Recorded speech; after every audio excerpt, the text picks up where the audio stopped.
Salve, meu povo, beleza aí? Tudo tranquilo? Vamos lá, vamos terminar capítulo 4, Humanismo e Renascimento. Vamos iniciar o próximo capítulo na próxima videoaula. Essa é a terceira parte. Peguem as apostilas, acompanhem aqui no canal as videoaulas e vamos terminar essa lição, certo? Até mais, bons estudos e roda a vinheta!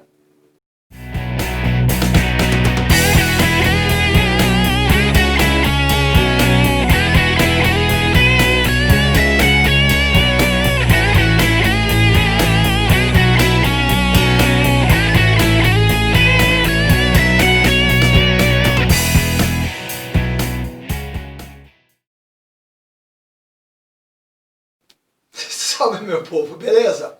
Então é isso aí, mais uma aula aqui no canal Farol da História. Nós vamos terminar o capítulo 4, Humanismo e Renascimento. E vamos depois iniciar um novo capítulo, isso fica para uma próxima videoaula. Mas é importante que vocês saibam que aqui na nossa apostila nós estamos explicando todos os assuntos nas videoaulas e tem os questionários da apostila que vocês vão terminar para a gente encerrar esse assunto, certo? Muito bem, eu parei na parte em que falava do Renascimento na França. Tá? A gente vem acompanhando aí, ao longo desses dois últimos vídeos, o Renascimento e o Humanismo, tá? O Renascimento na Itália, tá? Na Alemanha, e agora vamos falar um pouquinho lá na França. Pega a sua apostila e acompanha ali com a gente. Muito bem, assim como na Itália, os mecenas, que eram aqueles caras que financiavam as obras de arte, de arquitetura, financiavam os artistas, tá? Eles foram muito importantes para o Renascimento francês. Como eu disse, eles apoiaram financeiramente intelectuais, arquitetos, pintores e poetas. A França vivia então uma época de renovação de ideias. E um dos pensadores mais notáveis do período foi Michel de Montaigne. Ele viveu entre 1533 e 1592 e ele foi um escritor, né? Um pensador. E ele defendia a filosofia cética, que afirma que, como o nosso saber não pode chegar a nenhuma certeza em relação à verdade absoluta, o melhor é manter-se em dúvida intelectual permanente sobre ideias, instituições e fatos. Certo? Muito bem. Outro importante escritor do Renascimento foi François Rabelais, autor da obra A Vida de Gargantua e de Pantagruel, e essa obra condenada pela Igreja Católica, aliás, era marcada pelo uso de sátiras e linguagem vulgar. Vamos em frente. O Renascimento em Portugal. O Renascimento em Portugal refletiu o otimismo pelo sucesso das grandes navegações.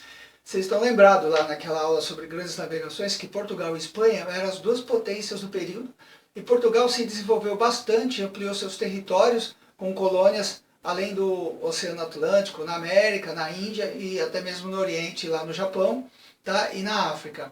E a influência dos centros comerciais e culturais renascentistas, como Itália e Flandres, onde hoje é a Bélgica e a Holanda, e o contato com as civilizações do Oriente e da África, se incorporaram à arte portuguesa.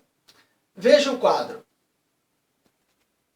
Você vê a imagem aí do Mosteiro dos Jerônimos em Lisboa, Portugal. Tá? Foi construído no século XVI. Vamos voltar. Na literatura, destacou-se o poeta Luís Vaz de Camões, autor de Os Lusíadas, publicado em 1572. Um poema épico que exalta os feitos do Vasco da Gama e as conquistas marítimas dos portugueses. E na arquitetura, como você viu o quadro anterior, predominou um estilo propriamente português chamado manuelino, desenvolvido durante o reinado de Dom Manuel, entre os anos de 1495 a 1521. E os arquitetos importantes desse período foram Francisco de Arruda e Diogo de Torralva. As principais obras desse período foram o Mosteiro dos Jerônimos, que nós já vimos na imagem, e a Torre de Belém. Vamos em frente. Muito bem, galera, o Renascimento na Espanha. Na Espanha, o movimento renascentista se manifestou no final do século XV, no contexto das grandes navegações, e vários artistas produziram pinturas e esculturas com forte teor religioso.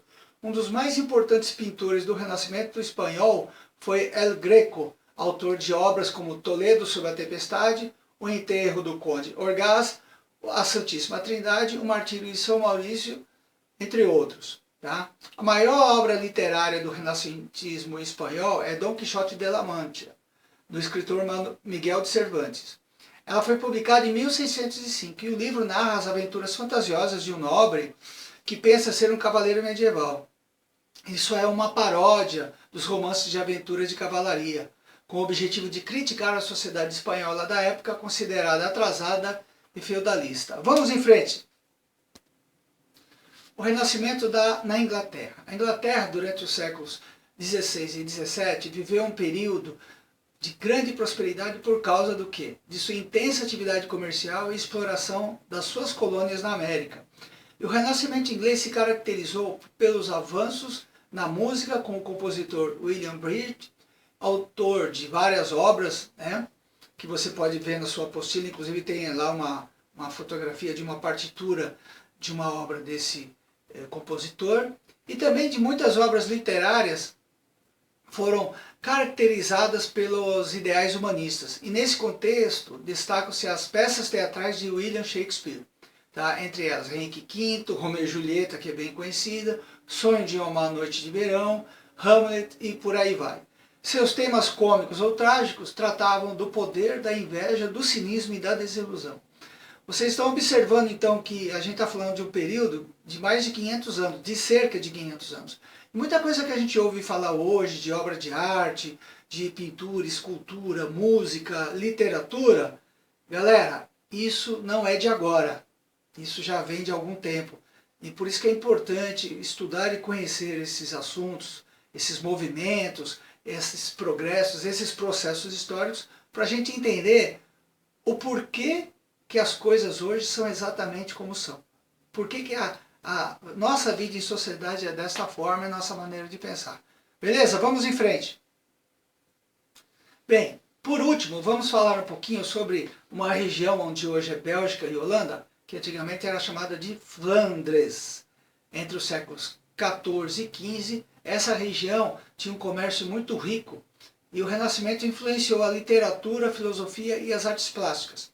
Então os artistas flamengos, como eram conhecidos então as pessoas que viviam lá nesse lugar, nessa região entre Holanda e Bélgica, se destacaram por criar a tinta a óleo, revolucionando as técnicas de pintura conhecidas na Europa até aquela época, e por levar óleo em sua composição, esse tipo de tinta demorava mais para secar, permitindo então que o artista tivesse mais tempo para fazer ajustes nas cores e criar texturas e efeitos de luminosidade. Muito bem? Certo.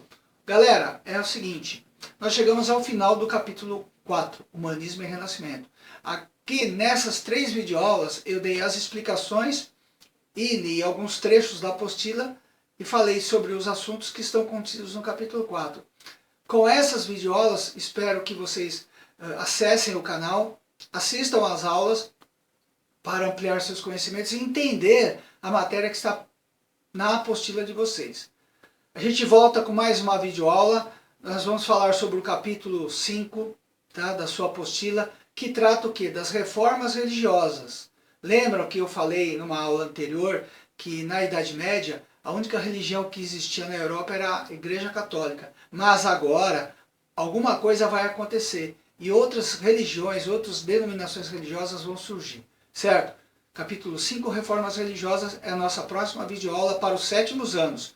Forte abraço, bons estudos, a gente se vê!